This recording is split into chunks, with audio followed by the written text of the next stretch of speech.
ترکی کے وزیر خارجہ حکان فیدان کا کہنا ہے کہ امریکہ کو ایران کے خلاف اپنی کارروائیوں کو صرف ملٹری صلاحیتوں کو کمزور کرنے تک محدود رکھنا چاہیے، کیونکہ رجیم چینج کی کوشش خطے کے لیے سنگین خطرات پیدا کر سکتی ہے۔ ترکی کے وزیر خارجہ حکان فیدان کا کہنا ہے کہ امریکہ کو ایران کے خلاف اپنی کارروائیوں کو صرف ملٹری صلاحیتوں کو کمزور کرنے تک محدود رکھنا چاہیے، کیونکہ رجیم چینج کی کوشش خطے کے لیے سنگین خطرات پیدا کر سکتی ہے۔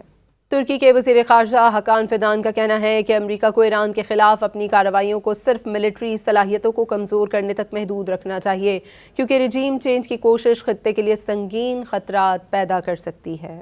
ترکی کے وزیر خارجہ حکان فیدان کا کہنا ہے کہ امریکہ کو ایران کے خلاف اپنی کارروائیوں کو صرف ملٹری صلاحیتوں کو کمزور کرنے تک محدود رکھنا چاہیے، کیونکہ رجیم چینج کی کوشش خطے کے لیے سنگین خطرات پیدا کر سکتی ہے۔